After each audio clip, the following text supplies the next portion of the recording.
Dengan mempelajari Sirah Nabawiyah, maka makin menambah kecintaan kepadanya. Semoga yang subscribe juga dimudahkan jalannya menuju surga. Silahkan tekan tombol like supaya postingan ini semakin tersebar. Dan tulis doa serta hajat pemirsa di kolom komentar. Semoga semakin banyak yang mengaminkan, maka semakin cepat terkabul. Nabi Sulaiman alaihi salam adalah manusia terkaya sepanjang sejarah kehidupan manusia di muka bumi. Dalam beberapa kitab suci seperti Al-Quran, Alkitab, dan Injil, Nabi Sulaiman alaihi salam dijelaskan sebagai manusia terkaya yang pernah hidup di muka bumi.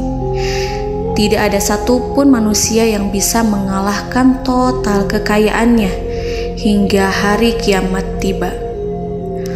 Para arkeolog telah menemukan situs peninggalan sejarah Islam yang mengungkap total kekayaan Nabi Sulaiman alaihi salam.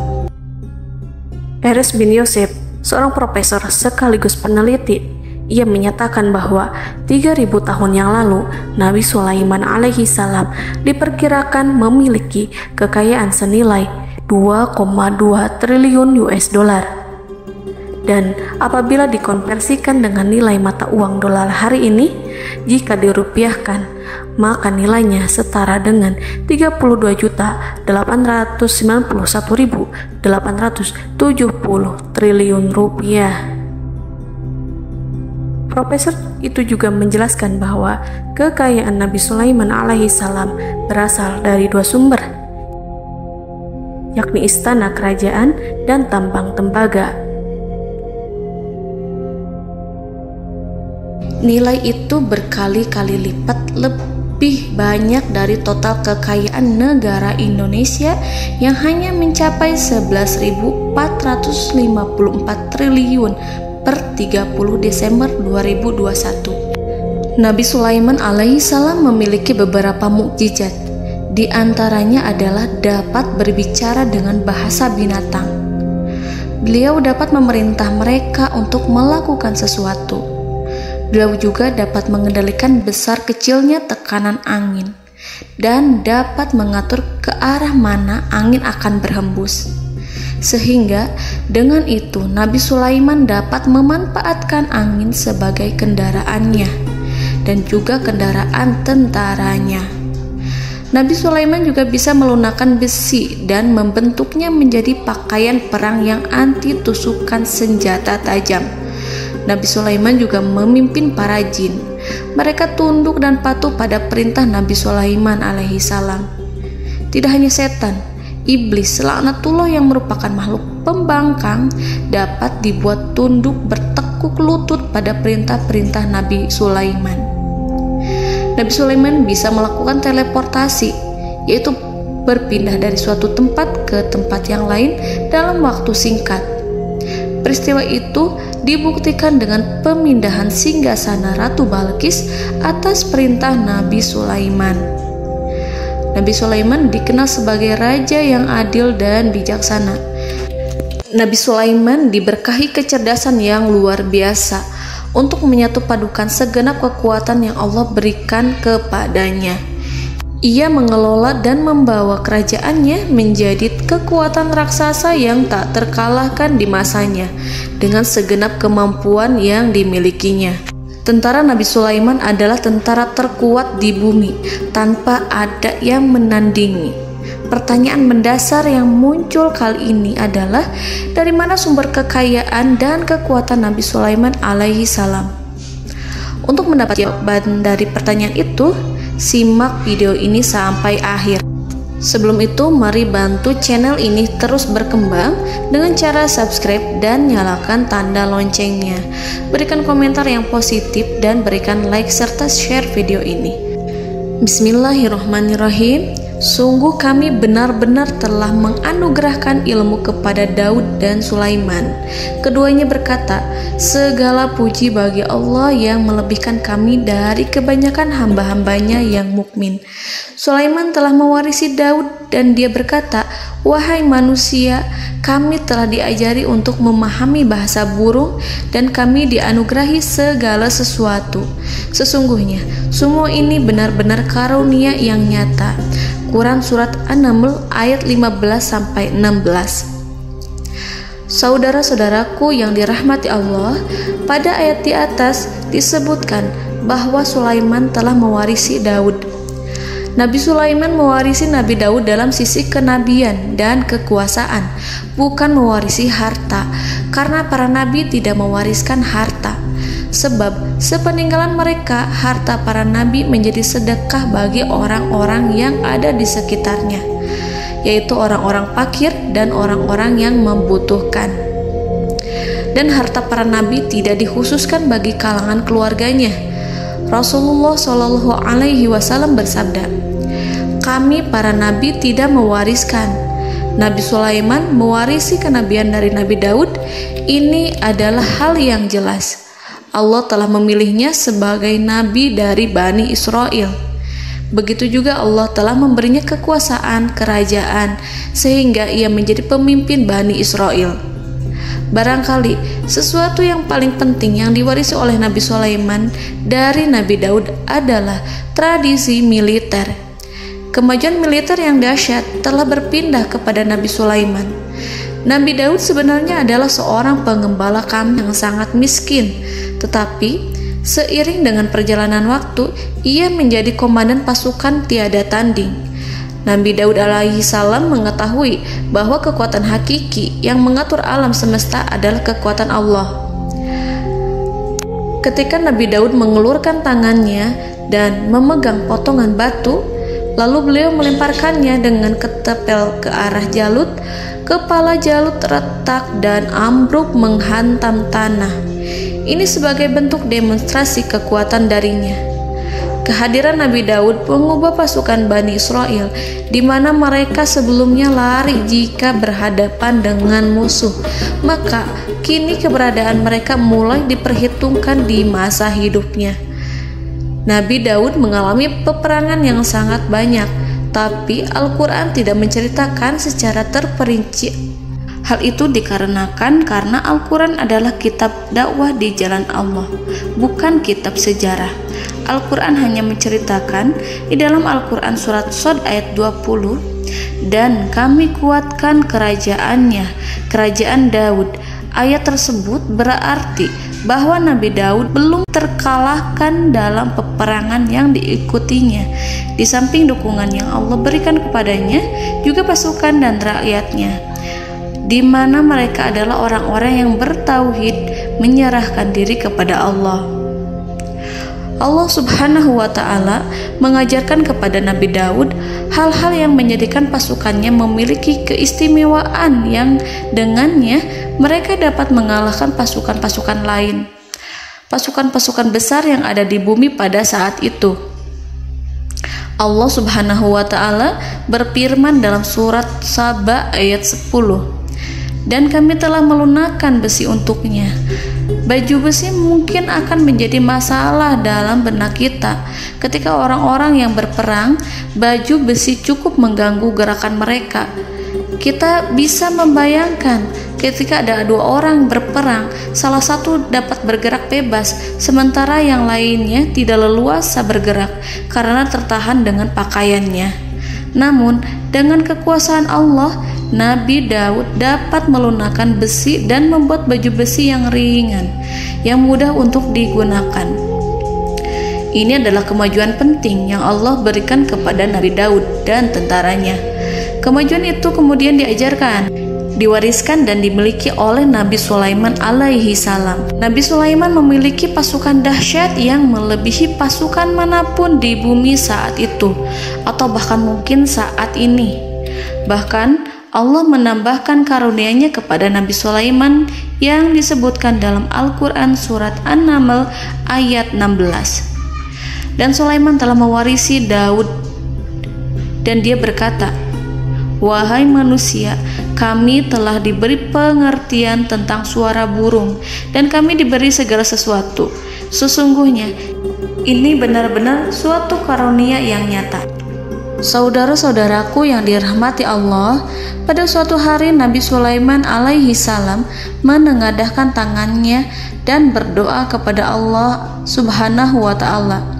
Antara hati Nabi dan Allah tidak ada penghalang, tidak ada jarak, tidak ada sekatan waktu, tidak ada satupun dari para nabi yang berdoa kepada Allah kecuali doanya pasti dikabulkan.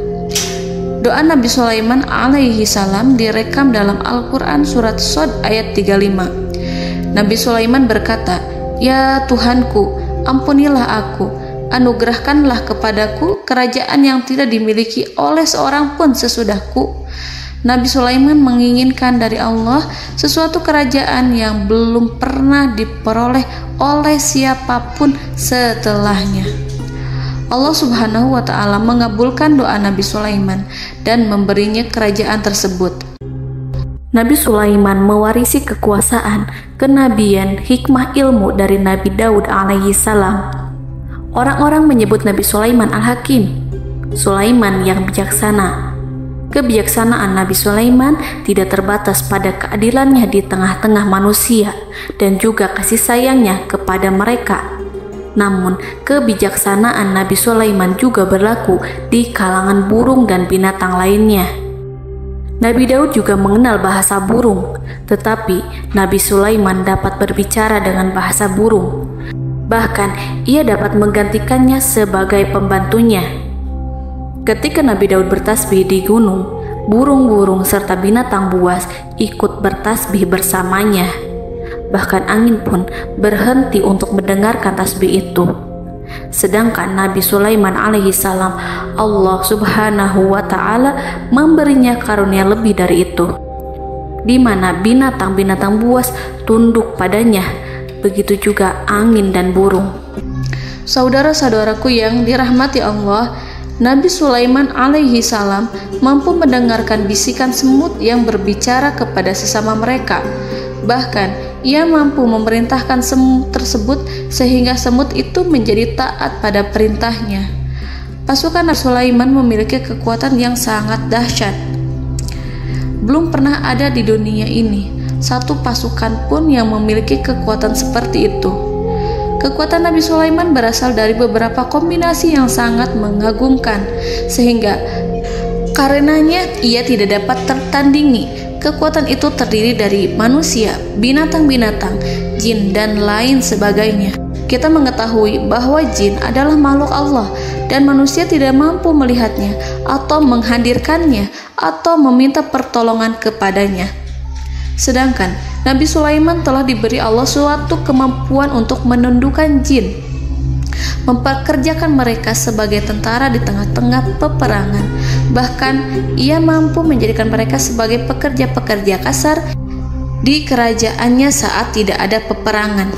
Oleh sebab itu, ketika ada pasukan lain yang mencoba melawan pasukan Nabi Sulaiman, mustahil mereka akan mendapatkan kemenangan. Bahkan pasukan Nabi Sulaiman diperkuat oleh pasukan burung. Burung di pasukan Nabi Sulaiman memerankan tugas penting, yaitu menjadi agen intelijen. Kita mengetahui bahwa peranan informasi saat peperangan adalah hal yang penting. Dari informasi tersebut, pasukan dapat mengetahui keadaan lawannya. Demikianlah peranan burung pada pasukan Sulaiman. Ia terbang di tengah-tengah musuh. Kemudian, ia kembali kepada Nabi Sulaiman untuk menyampaikan berita tentang keadaan lawannya. Di samping jin dan burung, Allah juga menundukkan angin untuk Nabi Sulaiman. Nabi Sulaiman dapat memerintahkan angin dan ia mampu untuk menaiki angin tersebut. Dalam Al-Quran surat Shad ayat 36-40, Allah Subhanahu wa ta'ala berfirman, "Kami tundukkan kepada angin yang berhembus dengan baik menurut kemana saja yang dikehendaki Sulaiman. Dan kami tundukkan pula kepadanya setan-setan, semuanya ahli bangunan dan penyelam, dan setan yang lain yang terikat dalam belenggu. Inilah anugerah kami, maka berikanlah kepada orang lain atau tahanlah untuk dirimu tanpa perhitungan, dan sesungguhnya dia mempunyai kedudukan yang dekat pada sisi kami dan tempat kembali yang baik." Saudara-saudaraku yang dirahmati Allah, Allah Subhanahu wa Ta'ala juga memberikan kemampuan yang tak seorang pun dari para nabi mendapatkannya, yaitu kemampuan untuk memerintah setan. Setan adalah salah satu bagian dari jin. Ia adalah kelompok yang celaka dari bangsa jin. Kelompok ini sebenarnya tidak mampu dikuasai oleh manusia. Bahkan jin yang soleh tidak dapat mengatur setan. Adapun Nabi Sulaiman, Allah telah memberinya kekuasaan untuk menundukkan setan dan mempekerjakannya, bahkan mengikatnya dengan rantai serta menghukumnya jika ia menentang pada perintahnya. Setan membangun untuk Sulaiman istana-istana, patung-patung dan alat-alat perang. Bahkan setan-setan itu menyelam ke dasar lautan untuk mengeluarkan permata dan yakut untuk Sulaiman. Jika di antara setan yang menentang perintahnya, maka Nabi Sulaiman alaihi salam mengikatnya dengan rantai. Ini semua menunjukkan kekayaan Nabi Sulaiman dan kekuasaannya, di mana ia mampu mengatur banyak makhluk di bumi ini. Tentu saja, kemampuan itu semua adalah atas izin dari Allah Subhanahu wa Ta'ala sebagai mukjizat darinya. Allah Subhanahu wa Ta'ala berfirman dalam Al-Quran surat Saba ayat 12, dan sebagian dari jin adalah yang bekerja di hadapannya di bawah kekuasaannya dengan izin Tuhannya, dan siapa yang menyimpang di antara mereka dari perintah kami, maka kami rasakan kepadanya azab neraka yang apinya menyala-nyala. Para jin itu membuat untuk Sulaiman apa yang dikehendakinya, dari gedung-gedung yang tinggi, patung-patung, dan piring-piring yang besarnya seperti kolam, atau periuk yang tetap berada di atas tungku. Saudara-saudaraku yang dirahmati Allah, Nabi Sulaiman yang bijaksana adalah penguasa yang tak tertandingi di muka bumi. Meskipun memperoleh nikmat-nikmat khusus yang agung itu yang Allah berikan kepada Sulaiman, beliau tetap menunjukkan dirinya sebagai manusia yang paling banyak berzikir kepada Allah dan manusia yang paling banyak bersyukur di zamannya. Saudara-saudaraku yang dirahmati Allah, sebagaimana Allah Subhanahu wa Ta'ala memberikan nikmat kepada ayahnya Nabi Daud alaihi salam, di mana ia mampu melunakkan besi, dan Allah mengajarinya bagaimana cara mencairkan besi, maka Nabi Sulaiman alaihi salam dapat memanfaatkan tembaga yang cair untuk peperangan. Dan juga di saat perdamaian, pada saat peperangan, beliau mencampur tembaga dengan besi dan menjadikannya perunggu. Mereka menggunakan senjata-senjata perunggu dalam peperangan seperti pedang, baju besi, dan juga pisau. Senjata-senjata ini adalah senjata yang paling kuat pada saat itu. Sedangkan di saat damai, tembaga digunakan untuk membuat bangunan, perhiasan, dan sebagainya. Meskipun Nabi Sulaiman mendapatkan nikmat yang besar dan karunia yang khusus, Allah Subhanahu wa Ta'ala mengujinya dengan suatu ujian yang dahsyat. Ujian yang akan selalu datang kepada seorang hamba yang soleh. Ketika hamba itu mendapatkan kedudukan besar, maka ujiannya pun menjadi besar. Allah Subhanahu wa Ta'ala menguji Nabi Sulaiman dengan penyakit. Diceritakan oleh Fahru Roji, Nabi Sulaiman diuji dengan suatu penyakit yang keras, di mana kedokteran saat itu tidak dapat dan tidak mampu mengatasinya. Sakitnya Nabi Sulaiman sangat keras sehingga para dokter dari kalangan manusia ataupun jin tidak mampu menghilangkan penyakit itu. Lalu burung-burung menghadirkan rumput-rumput yang dianggapnya sebagai obat, tetapi Nabi Sulaiman tak kunjung sembuh. Semakin hari penyakit Nabi Sulaiman semakin menjadi-jadi, sehingga ketika Nabi Sulaiman duduk di atas kursi, ia duduk bagaikan tubuh tanpa roh. Seakan-akan ia mati karena saking keras penyakit yang dideritanya. Sakit yang diderita oleh Nabi Sulaiman alaihi salam berlangsung sangat lama. Namun Nabi Sulaiman tidak henti-hentinya berzikir kepada Allah dan meminta kesembuhan kepadanya, serta selalu beristighfar dan mengungkapkan rasa cinta kepadanya. Selesailah ujian Allah terhadap hambanya Nabi Sulaiman. Beliau pun sembuh. Nabi Sulaiman merasakan kembali kesehatannya setelah ia mengetahui segala kejayaan dan segala kekuasaan serta segala kebesarannya tidak lagi mampu menghilangkan penyakit yang dideritanya kecuali jika Allah menghendaki. Saudara-saudaraku yang dirahmati Allah, Nabi Sulaiman telah membangun tempat ibadah, tempat sujud, sehingga manusia menyembah Allah di dalamnya. Orang-orang yang membangunnya berjumlah puluhan ribu orang. Tentu setiap kelompok dari mereka memiliki pekerjaan masing-masing. Di antara mereka ada yang mencairkan tembaga, di antara mereka ada yang tukang pahat, ada yang tukang ukir, ada yang membelah batu, ada yang memotong kayu, ada yang mendatangkan rumput-rumput dari Libanon, ada yang mendatangkan emas dan menjadikannya lempengan-lempengan yang mengkilat untuk menutupi kayu, serta untuk melapisi dinding-dinding. Bahkan golongan jin pun membantu membangun tempat tersebut, tentu dengan perintah dan bimbingan Nabi Sulaiman. Mereka membuat patung-patung yang besar, membuat bejana yang besar untuk tempat makan para tentara dan pekerja, yaitu bejana seperti gunung. Karena saking berat dan besarnya, mereka juga membuat tempat-tempat minum yang besarnya seperti kolam. Nabi Sulaiman mengawasi para pekerjanya dan juga mengurusi masyarakatnya, di mana beliau mengenali problem mereka dan berusaha memecahkannya.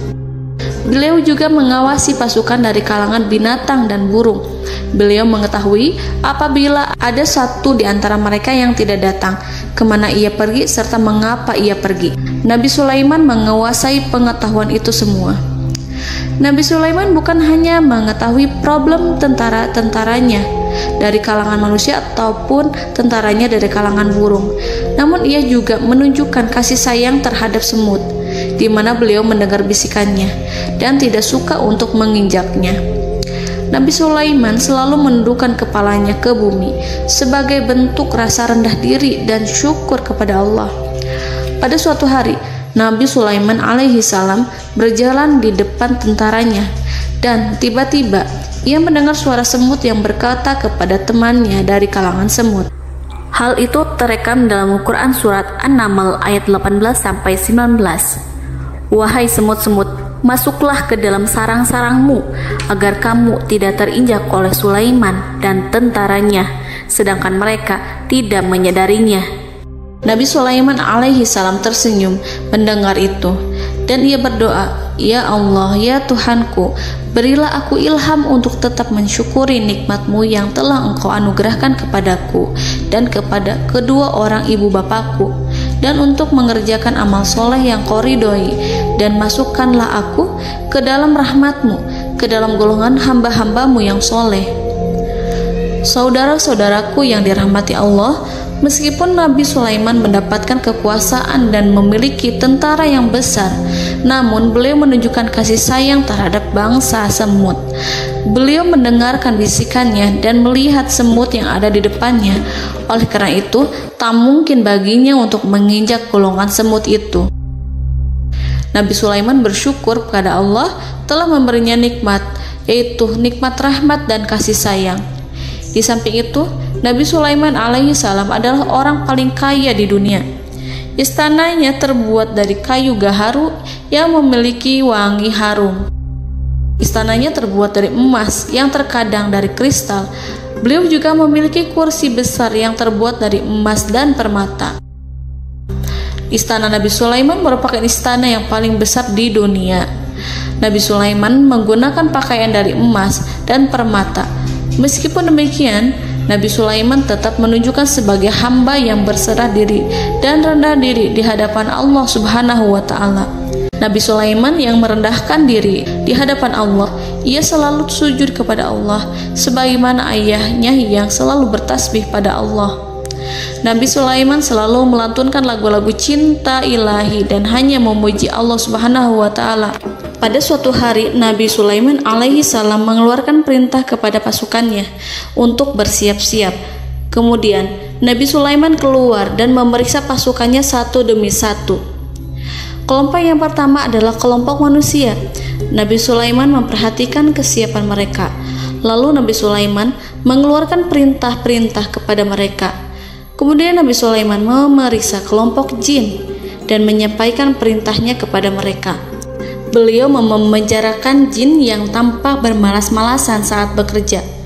Lalu beliau memeriksa binatang dan berkata kepada mereka, apakah mereka sudah makan dengan baik? Apakah mereka tidur dengan nyenyak? Apakah ada yang mengadu pada mereka, misalkan karena penyediaan makanan yang tidak layak? Apakah ada di sana yang sakit dan lain sebagainya? Ketika Nabi Sulaiman merasa puas dengan semuanya, Nabi Sulaiman memasuki tenda tempat berkumpulnya para burung. Nabi Sulaiman alaihissalam kemudian memasuki tenda tersebut, mengamati keadaan di sekitarnya, sehingga beliau mengetahui bahwa ada satu burung yang tidak hadir, yaitu burung hudhud.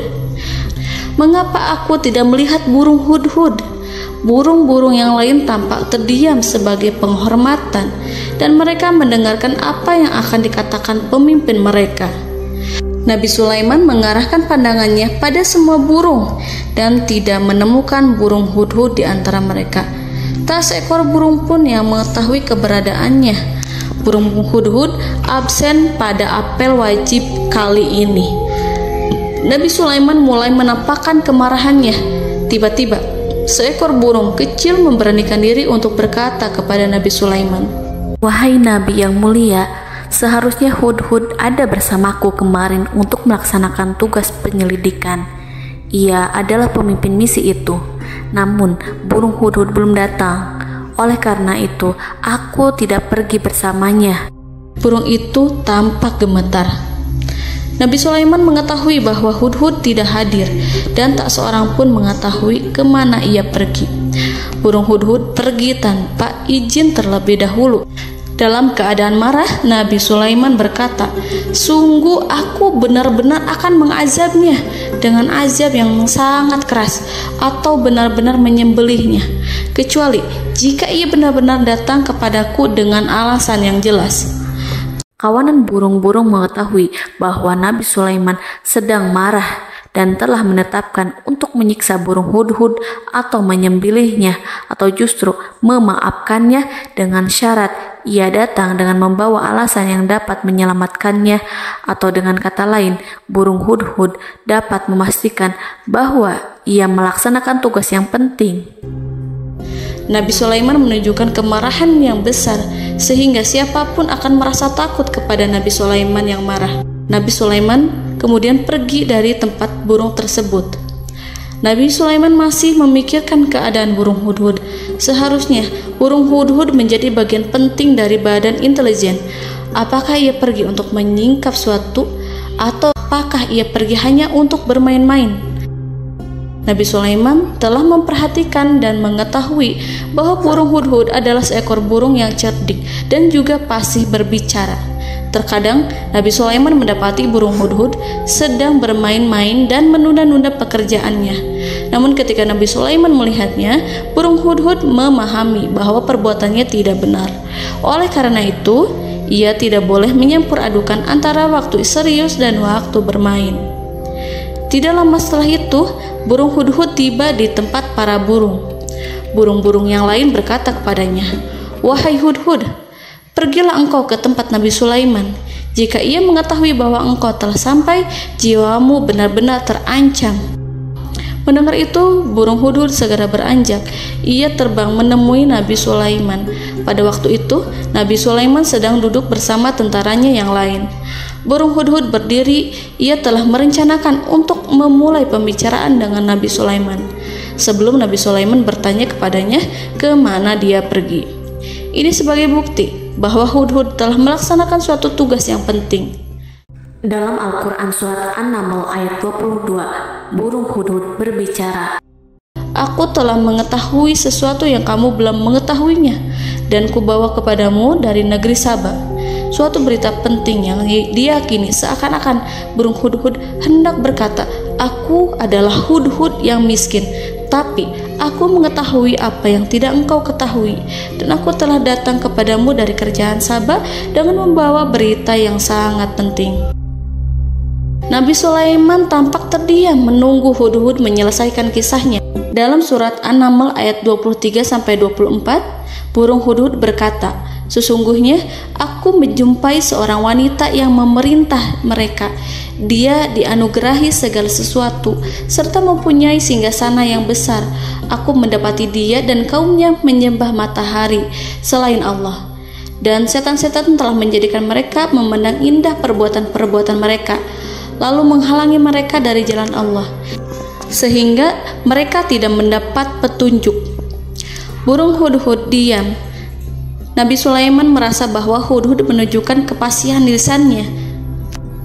Nabi Sulaiman berkata dalam Quran surat An-Naml ayat 27 sambil menunjukkan senyum manisnya. Nabi Sulaiman berkata, "Akan kami lihat apakah kamu benar, wahai hudhud, ataukah kamu termasuk orang-orang yang berdusta." Seakan-akan burung hudhud ingin mengatakan, "Aku tidak berbohong, wahai Nabi yang mulia." Namun diamnya Sulaiman membuat takut sehingga burung hudhud terdiam. Nabi Sulaiman terdiam karena berpikir, lalu ia memutuskan sesuatu setelah itu. Beliau melihat kepada lainnya dan meminta secari kertas. Nabi Sulaiman menulis surat singkat dan menyerahkannya kepada hudhud serta memerintahkan kepadanya seperti yang dikatakan dalam Quran surat An-Naml ayat 28. "Pergilah dengan membawa suratku ini, lalu jatuhkanlah kepada mereka, kemudian berpalinglah dari mereka, lalu perhatikanlah apa yang mereka bicarakan." Al-Quranul Karim hanya menceritakan dalam Quran surat An-Naml bagaimana perginya hudhud dan bagaimana ia menyerahkan surat itu. Lalu Al-Quran langsung menyebut keadaan kerajaan Balqis yang saat itu sedang membaca surat di depan para pembesar kerajaan dan para menterinya.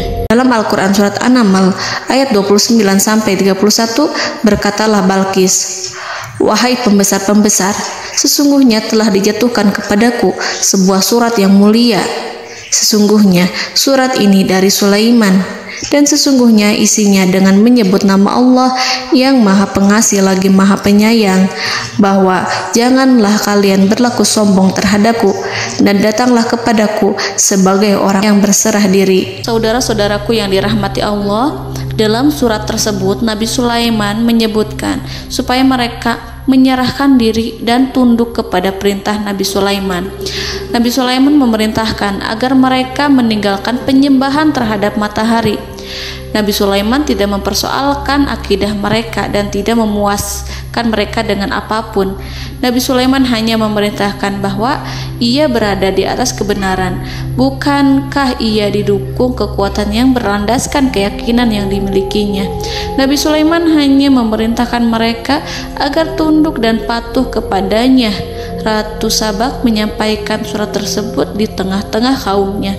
Dalam Quran surat An-Naml ayat 32 dijelaskan, "Dan berkatalah Balqis, wahai para pembesar, berilah aku pertimbangan dalam urusanku ini. Aku tidak pernah memutuskan sesuatu persoalan sebelum kamu berada dalam majelisku." Saudara-saudaraku yang dirahmati Allah, para pembesar istana Balqis menentang surat tersebut. Isi surat itu membangkitkan kesombongan kaum Sabak, di mana mereka merasa lebih kuat. Mereka mengetahui bahwa di sana ada seorang yang mencoba menentang mereka dan mengisyaratkan peperangan kepada mereka. Lalu ia meminta kepada mereka untuk memenuhi syarat-syaratnya sebelum terjadinya peperangan dan kekalahan. Dalam surat An-Naml ayat 33, mereka menjawab, "Kita adalah orang-orang yang memiliki kekuatan dan juga memiliki keberanian yang sangat besar dalam peperangan. Dan keputusan berada di tanganmu, wahai rajaku. Maka pertimbangkanlah apa yang akan kamu perintahkan." Saudara-saudaraku yang dirahmati Allah, para pembesar kaum Sabak seakan ingin berkata, "Kita siap untuk melaksanakan perang." Tampaknya ratu itu memiliki kebijakan yang lebih baik dari pembesar kaumnya. Surat Sulaiman itu membuatnya berpikir lebih jernih dan lebih berhati-hati. Ia berusaha sebisa mungkin menghindari peperangan. Ratu itu berpikir dalam tempo yang lama. Nama Sulaiman tidak diketahuinya dan ia pun belum pernah mendengarnya. Oleh karena itu, Ratu kaum Saba tidak mampu mengetahui dan mendeteksi seberapa besar kekuatan Nabi Sulaiman. Boleh jadi Nabi Sulaiman memiliki kekuatan yang dahsyat, sehingga ia mampu memerangi kekuasaannya dan mengalahkannya. Kemudian Ratu memperhatikan apa yang ada di sekelilingnya. Ia melihat kemajuan masyarakatnya dan juga kekayaannya. Barangkali ia mengira bahwa Nabi Sulaiman iri terhadap kemajuan dan kekayaannya itu, sehingga Nabi Sulaiman ingin menyerangnya. Setelah mempertimbangkan isi surat Nabi Sulaiman dengan cermat, Ratu Saba memilih untuk tidak bersikap ceroboh dan bodoh. Ratu lebih suka untuk menggunakan bahasa kelembutan. Ia mengirim kepada Nabi Sulaiman suatu hadiah yang besar. Ratu mengira bahwa Nabi Sulaiman seorang yang ambisius, yang boleh jadi ia telah mendengar tentang kekayaan kerajaan Saba. Para utusan pergi dengan membawa hadiah dari Ratu Saba. Ratu berharap agar mereka dapat memasuki kerajaan Nabi Sulaiman dan akan mengetahui kondisi kerajaannya. Saat mereka pulang, Ratu ingin mendengar secara langsung dari mereka tentang bagaimana keadaan kaum Nabi Sulaiman dan pasukannya. Setelah mendapatkan informasi yang cukup, maka Ratu Balqis dapat membuat sesuatu keputusan yang tepat. Ratu menyembunyikan apa yang terlintas dalam pikirannya, lalu ia berbicara kepada pembesar istananya bahwa ia dapat menyingkap niat jahat Raja Sulaiman melalui cara mengirimkan hadiah kepadanya. Ratu lebih memilih cara tersebut dan menunggu reaksi dari Nabi Sulaiman. Ratu berhasil memuaskan para pembesar istana, dan untuk sementara ia menghilangkan ide untuk berperang. Karena para raja jika menyerang suatu desa, maka pemimpin desa tersebut adalah orang yang paling banyak mendapatkan kehinaan. Akhirnya, para pembesar kaumnya merasa puas dengan pikiran Ratu Balqis. Saudara-saudaraku yang dirahmati Allah, dalam surat An-Naml ayat 34-35 dijelaskan, Ratu Balqis berkata, "Sesungguhnya raja-raja apabila memasuki suatu negeri, niscaya mereka akan membinasakannya dan menjadikan penduduknya yang mulia menjadi hina, dan demikian pula lah yang akan mereka perbuat. Dan sesungguhnya aku akan mengirim utusan kepada mereka dengan membawa hadiah, dan aku akan menunggu apa yang akan dibawa kembali oleh utusan itu." Kemudian sampailah hadiah dari Ratu Balqis kepada Nabi Sulaiman. Para intelijen Nabi Sulaiman memberitahunya bahwa utusan Balqis datang dengan membawa hadiah. Nabi Sulaiman langsung mengetahui bahwa Ratu Balqis itu sengaja mengirim orang-orangnya untuk mengetahui atau untuk mendapatkan informasi tentang kekuatannya.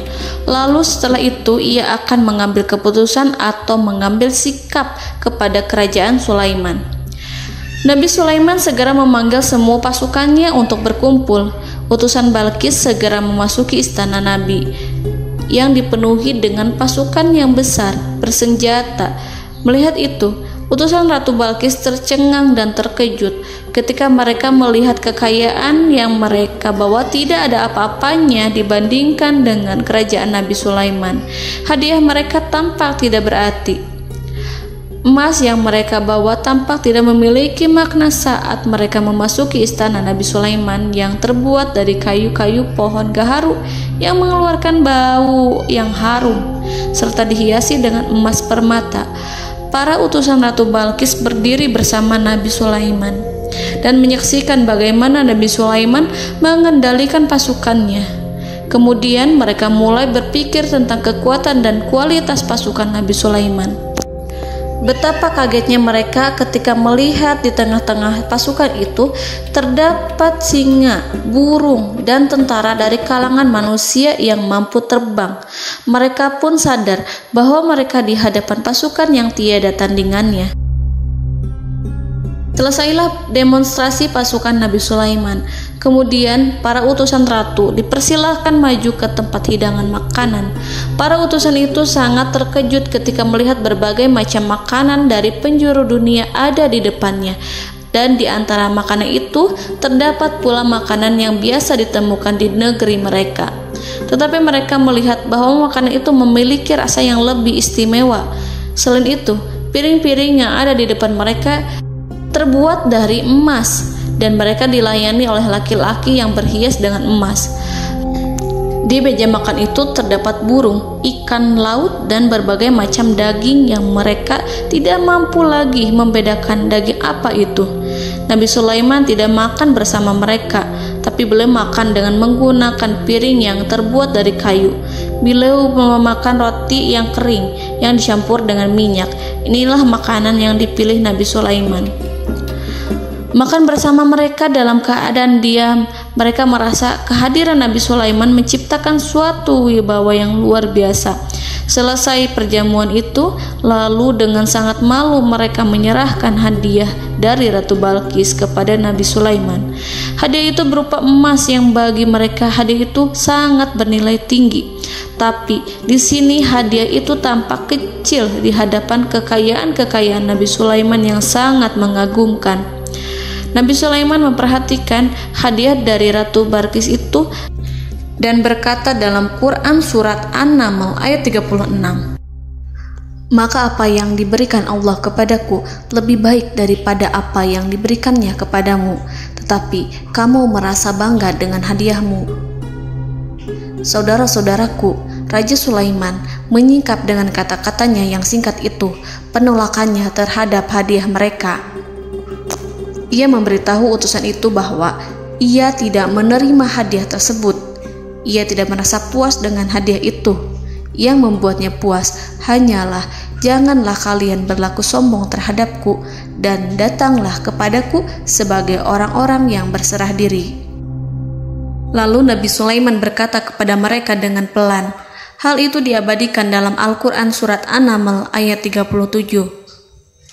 "Kembalilah kepada mereka. Sungguh kami akan mendatangi mereka dengan bala tentara yang mereka tidak kuasa melawannya. Dan pasti kami akan mengusir mereka dari negara itu, yaitu negeri Sabah, dengan terhina. Dan mereka akan menjadi tawanan-tawanan yang hina." Saudara-saudaraku yang dirahmati Allah, Nabi Sulaiman kemudian meninggalkan para utusan ratu setelah terlebih dahulu mengancam mereka. Para utusan itu berharap agar Nabi Sulaiman mau menunggu kunjungan Ratu Balqis yang akan membawa misi perdamaian. Akhirnya, sampailah para utusan Ratu Balqis ke negeri Sabah. Mereka segera menuju istana sang ratu. Mereka memberitahu bahwa negeri mereka ada di ujung tanduk. Mereka menceritakan kepada ratu tentang kekuatan Nabi Sulaiman dan tidak mungkin bagi mereka mampu melawannya. Mereka meyakinkan Ratu Balqis bahwa ia harus mengunjunginya dan melihat sendiri bagaimana kebesaran kerajaan Nabi Sulaiman. Kemudian Ratu Balqis menyiapkan dirinya untuk pergi menuju kerajaan Nabi Sulaiman. Nabi Sulaiman duduk di kursi kerajaan di tengah-tengah para pembesarnya dan para menterinya, serta para komandan pasukannya. Beliau berpikir tentang sosok Balqis. Nabi Sulaiman mengetahui bahwa Balqis menuju tempatnya. Balqis dikelilingi rasa takut.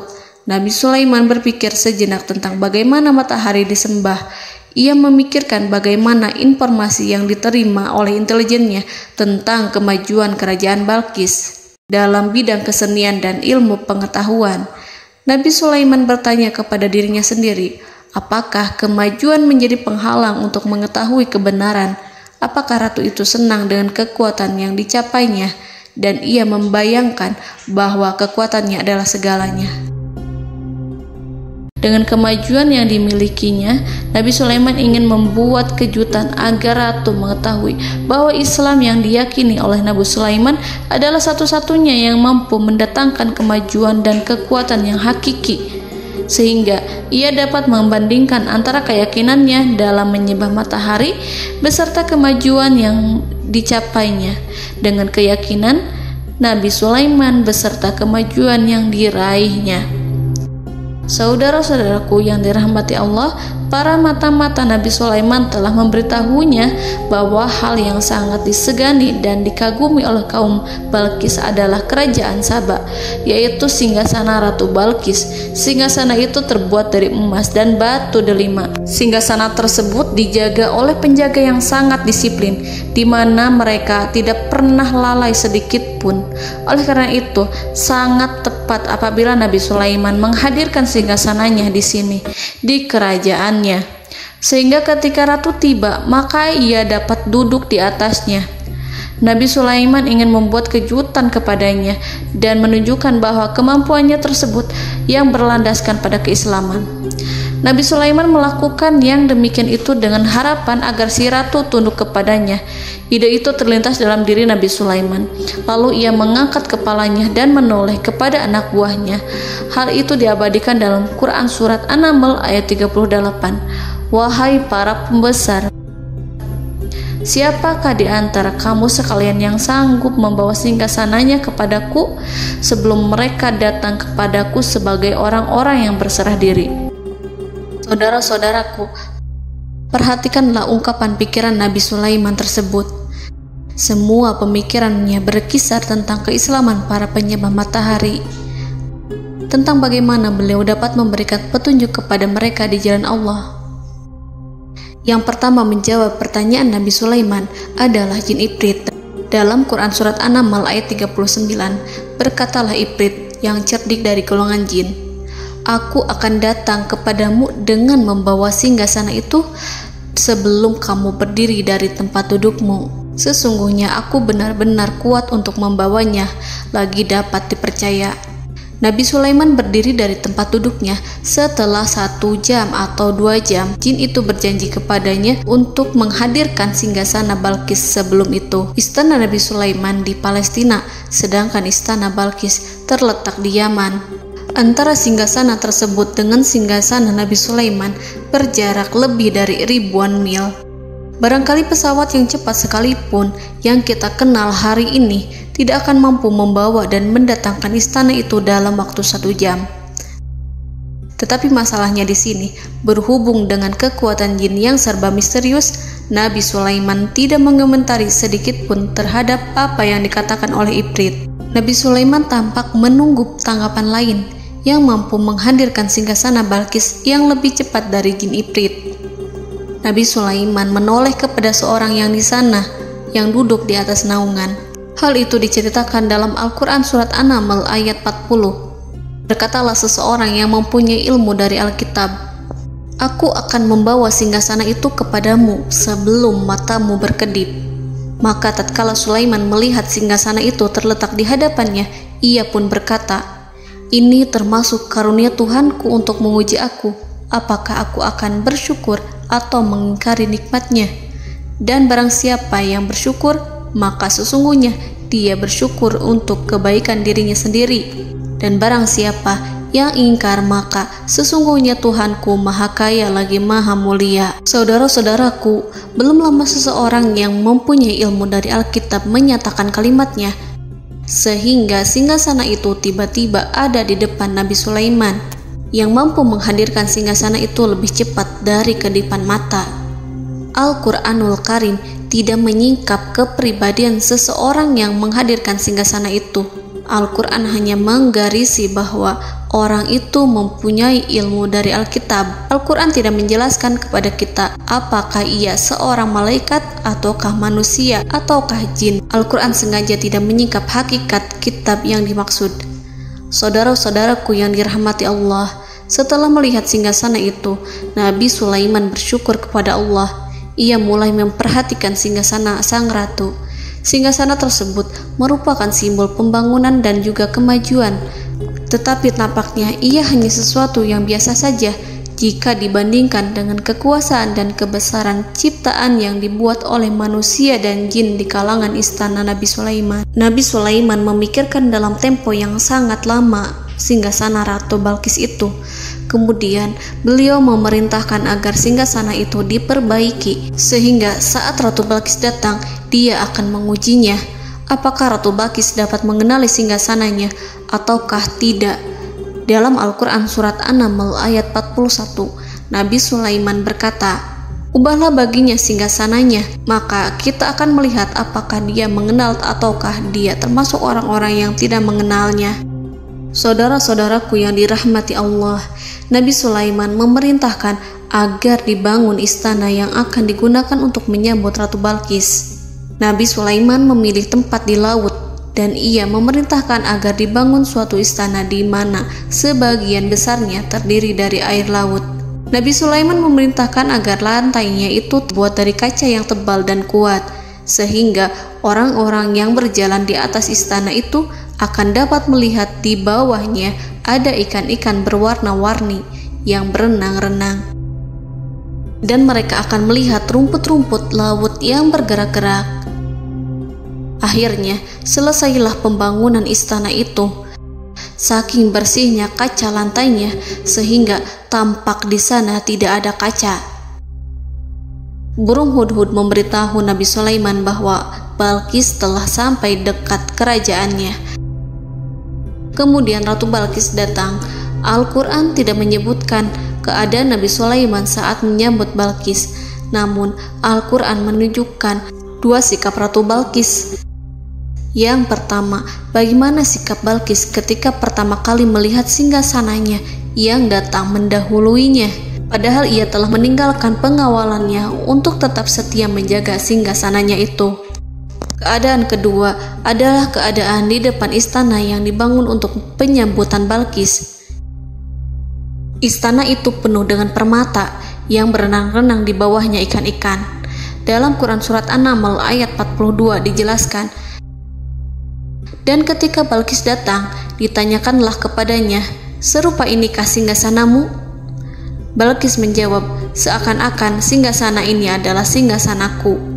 Kami telah diberi pengetahuan sebelumnya, dan kami adalah orang-orang yang berserah diri.'" Saudara-saudaraku, pada dialek di atas, Balqis melihat singgasananya dan ia tercengang saat mengetahui bahwa itu adalah singgasana miliknya. Namun kemudian ia mulai ragu karena melihat tidak sepenuhnya itu singgasana miliknya. Jika itu benar-benar miliknya, lalu bagaimana ia datang mendahuluinya? Dan bila bukan singgasananya, maka bagaimana Sulaiman dapat meniru sepersis dan seteliti itu? Padahal Sulaiman tidak pernah sekalipun ke kerajaannya. Nabi Sulaiman berkata saat melihat Balqis mengamati singgasananya, "Apakah ini singgasanamu?" Balqis terlihat sangat kebingungan, namun setelah itu ia menjawab, "Sepertinya benar." Nabi Sulaiman berkata, "Kami telah diberi ilmu sebelumnya dan kami sebagai orang-orang muslim." Saudaraku yang dirahmati Allah, melalui pertanyaan Nabi Sulaiman ingin mengisyaratkan kepada Balqis agar ia membandingkan antara keyakinannya beserta ilmu yang dicapainya dengan keyakinan Nabi Sulaiman yang muslim beserta pengetahuan yang telah diraihnya. Penyembahan terhadap matahari dan pencapaian ilmu yang dicapai oleh Ratu Balqis tanpa tidak ada apa-apanya dibandingkan dengan ilmu Nabi Sulaiman dan keislaman. Nabi Sulaiman telah mendahuluinya dalam bidang ilmu karena keislamannya. Karena itu, sangat mudah baginya untuk mengungguli Balqis dalam ilmu-ilmu yang lainnya.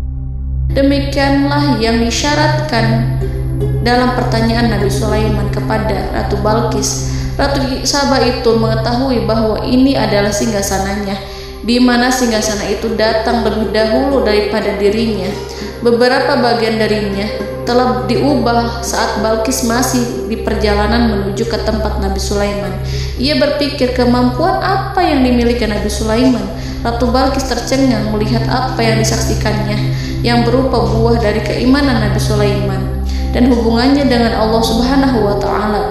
Sebagaimana Balqis juga tercengang ketika melihat kemajuan di bidang ilmu pembangunan, seni, dan ilmu-ilmu yang lainnya. Maka ia tidak lebih kagum lagi saat melihat hubungan yang kuat antara keislaman Nabi Sulaiman dengan ilmunya serta kemajuan yang diraihnya.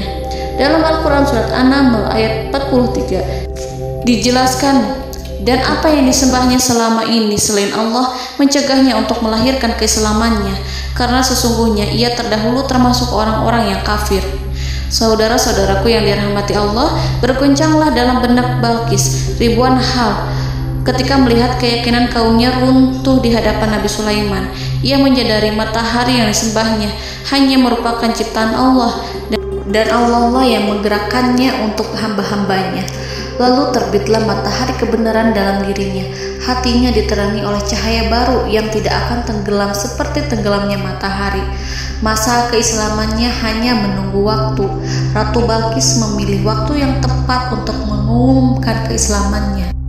Allah Subhanahu wa Ta'ala berfirman dalam Quran Surat An-Naml ayat 44. Dikatakan kepadanya, masuklah ke dalam istana. Maka tatkala ia melihat lantai istana itu, dikiranya kolam air yang besar dan disingkapnya dua betisnya. Berkatalah Sulaiman, sesungguhnya ia adalah istana licin yang terbuat dari kaca. Berkatalah Balqis, wahai Tuhanku, sesungguhnya aku telah berbuat zalim terhadap diriku, dan aku berserah diri bersama Sulaiman kepada Allah Tuhan semesta alam. Saudara-saudaraku yang dirahmati Allah, dikatakan kepada Balqis, masuklah ke dalam istana. Ketika ia masuk, maka ia tidak menyaksikan adanya kaca, tetapi ia melihat air, sehingga ia mengira akan bersinggungan dengan air. Lalu ia menyingkapkan sedikit bajunya agar bajunya itu tidak basah.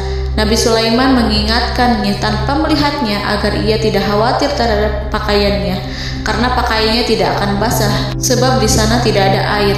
Itu sekedar kaca yang halus, yang saking halusnya sehingga ia tidak tampak. Pada kesempatan itulah Balqis mengumumkan keislamannya yang mengakui kelalimannya, dan ia menyatakan menyerahkan diri kepada Nabi Sulaiman dan kepada Allah Tuhan semesta alam. Lalu kaumnya pun mengikutinya dan mereka memeluk Islam. Balqis menyadari ia berhadapan dengan penguasa yang terbesar di bumi dan Nabi Allah yang mulia. Untuk pertama kalinya, wajah Sulaiman tampak dihiasi dengan senyuman yang menunjukkan kepuasannya sejak Balqis mengunjunginya. Demikianlah Nabi Sulaiman mewujudkan kejayaannya yang hakiki dan menyebarkan cahaya Islam di muka bumi. Saudara-saudaraku, Al-Quran tidak menyebutkan kisah Balqis setelah keislamannya. Para ahli tafsir mengatakan bahwa ia menikah dengan Nabi Sulaiman. Selain itu, ada yang mengatakan bahwa ia menikah dengan salah satu orang dekat Nabi Sulaiman. Ada juga yang mengatakan bahwa sebagian Raja Habasyah adalah keturunan dari buah perkawinan ini. Wallahu a'lam bishawab. Saudara-saudaraku yang dirahmati Allah, Nabi Sulaiman hidup di tengah-tengah kejayaan dan kemuliaan di bumi. Kemudian Allah menetapkan kematian untuknya. Sebagaimana kehidupan Sulaiman berada di puncak kemuliaan dan kejayaan yang penuh dengan keajaiban yang luar biasa, maka kematiannya pun merupakan tanda-tanda kebesaran Allah yang penuh dengan keajaiban. Demikianlah bahwa kematiannya sesuai dengan kehidupannya, sesuai dengan kejayaannya. Allah berfirman tentang kematian Sulaiman di dalam Al-Quran Surat Saba ayat 14. Maka tatkala kami telah menetapkan kematian Nabi Sulaiman, tidak ada yang menunjukkan kepada mereka kematiannya itu kecuali rayap yang memakan tongkatnya. Maka tatkala ia telah tersungkur, tahulah jin bahwa kalau sekiranya mereka mengetahui yang gaib, tentulah mereka tidak akan tetap dalam siksa yang menghinakan. Saudara-saudaraku, kemampuan Nabi Sulaiman untuk menundukkan jin dan mempekerjakan mereka serta hubungan mereka dengan semua itu menimbulkan fitnah di tengah-tengah manusia dalam hal tertentu. Kematian Nabi Sulaiman merupakan batasan jawaban terhadap fitnah ini. Kami tidak mengetahui siapa yang mengklaim bahwa jin mengetahui hal yang gaib. Apakah itu setan yang terkutuk, atau jin yang bodoh, atau manusia yang tertipu? Kami tidak mengetahui siapa yang bertanggung jawab terhadap tersebarnya isu yang keliru ini. Yang kita ketahui adalah bahwa hal tersebut adalah mempengaruhi sebagian manusia dan jin. Barangkali manusia berkata kepada diri mereka, selama jin melakukan perbuatan yang luar biasa ini, maka apa gerangan yang menjadikan mereka tidak mengetahui hal yang gaib itu? Manusia itu lupa bahwa kunci kegaiban berada di tangan Allah. Masalah ilmu gaib tidak akan mampu dikuasai oleh jin dan manusia. Hanya Dia yang mengetahuinya, dan manusia diberitahu hanya sedikit sekali. Saudara-saudaraku yang dirahmati Allah, seakan-akan Allah telah merencanakan bahwa kematian Sulaiman bertujuan untuk menghancurkan pemikiran itu, yaitu pemikiran bahwa jin mengetahui hal-hal yang gaib. Jin bekerja untuk Nabi Sulaiman selama beliau hidup, dan tatkala beliau meninggal, maka tugas mereka menjadi bebas. Nabi Sulaiman meninggal tanpa diketahui oleh jin, sehingga mereka tetap bekerja untuk mereka, tetap mengabdi kepada Sulaiman. Seandainya mereka mengetahui hal yang gaib, niscaya mereka tidak akan meneruskan pekerjaan mereka. Saudara-saudaraku, pada suatu hari Nabi Sulaiman memasuki mihrabnya untuk itikaf ibadah dan beribadah kepada Allah. Tak seorang pun yang berani mengganggu khalwatnya. Mihrab Sulaiman terletak di puncak gunung dan dindingnya terbuat dari permata.